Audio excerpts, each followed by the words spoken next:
Surface Season 2 finale arrives like a whisper instead of a bang, choosing to deepen the mystery rather than resolve it.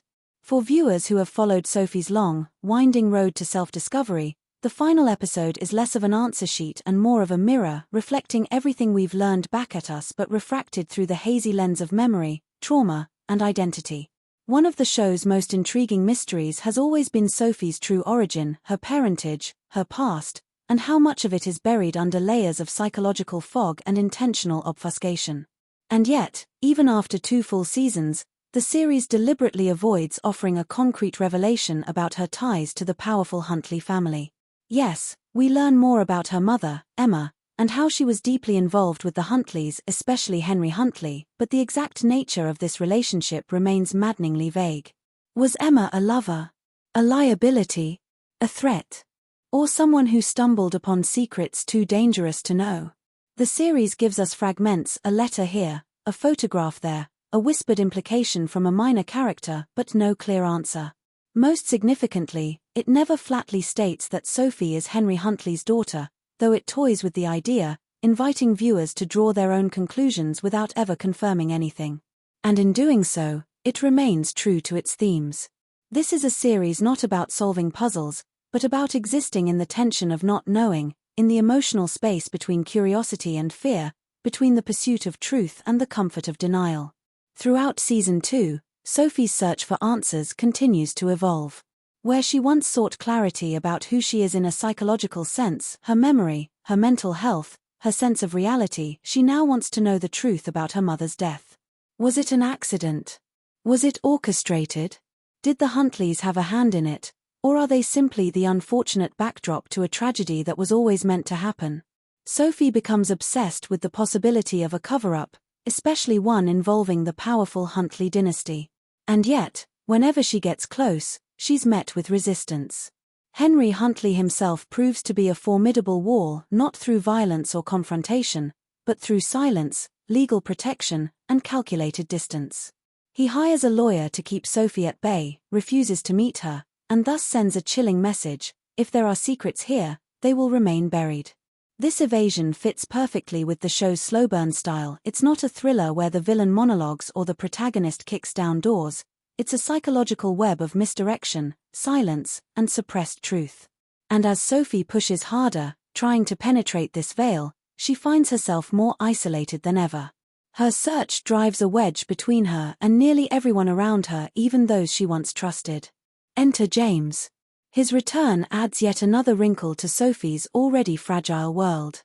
A character with a complicated history, James initially comes off as an old friend, perhaps even a lifeline, returning with shared memories and unresolved emotional baggage. But quickly, it becomes clear that James has his own motives. He helped Sophie cover up a major cryptocurrency heist in the past, and now he's in trouble. He needs help, and that help might come at Sophie's expense. While he claims to care, his actions suggest otherwise. In one particularly unsettling moment, it's revealed that he's memorized the password to Sophie's crypto wallet, a small detail, but one that lands with a heavy thud. It's a subtle betrayal, a sign that James is watching Sophie not just with affection, but with a calculating eye. Is he using her? Manipulating her? Or is he simply a man drowning, grabbing hold of anyone nearby? Whatever the case, his reappearance doesn't bring Sophie clarity.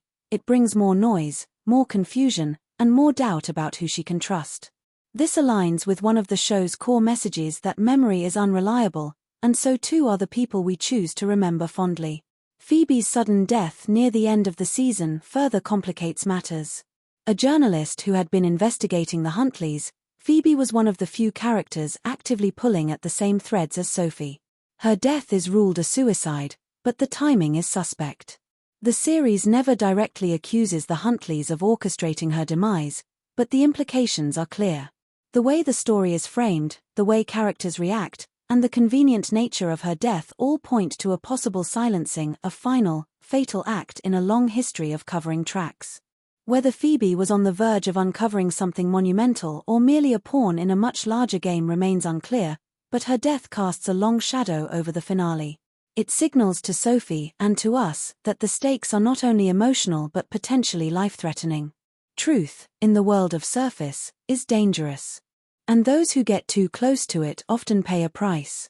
And so we arrive at the finale, an episode that promises to deliver closure but instead offers complexity. Sophie, by the end, is no closer to definitive answers about her parentage or the real circumstances of her mother's death. The show resists the temptation to wrap things up neatly, and in doing so, it remains honest to its tone and intent. Life, especially a life built on trauma and lost memories, rarely offers easy answers. The finale underscores this by letting many threads dangle in the wind. We still don't know if Sophie is Henry Huntley's daughter. We don't know what Emma's role truly was in the family's orbit. We don't know who to trust, not James, not the Huntleys, not even Sophie herself. What we do know is that Sophie is no longer the woman she was in season 1. Her journey has changed her. She's stronger now, more self-assured, more willing to face uncomfortable truths. But she's also lonelier, more disillusioned, and perhaps more at risk than ever before. The show ends not with revelation, but with resolve. Sophie, standing at the threshold of yet another mystery, chooses not to walk away. She could have stopped. She could have accepted the ambiguity and moved on. But she doesn't. Instead, she recommits to the search. This decision, more than any DNA test, hidden diary, or dramatic confrontation, is the true climax of the series. It tells us that, for Sophie, the journey matters more than the destination. It tells us that identity is not a fixed point but a process, messy, ongoing, and often painful. And perhaps most importantly, it tells us that some truths are not found, they're built. Piece by piece. Memory by memory. Season 2 might not provide a satisfying resolution in a traditional sense, but it offers something deeper, a portrait of a woman still searching, still questioning, and still refusing to be defined by the past others tried to erase. Even the aesthetic choices in the final episodes support this thematic direction. The lighting is dim, the framing off-center, the music sparse and haunting. Dialogue is often interrupted, silences linger longer than necessary, and characters frequently speak in metaphors and riddles. It's as though the show itself is gaslighting the viewer, challenging us to find clarity in the fog, knowing full well it may never come. It's frustrating, yes. But it's also courageous.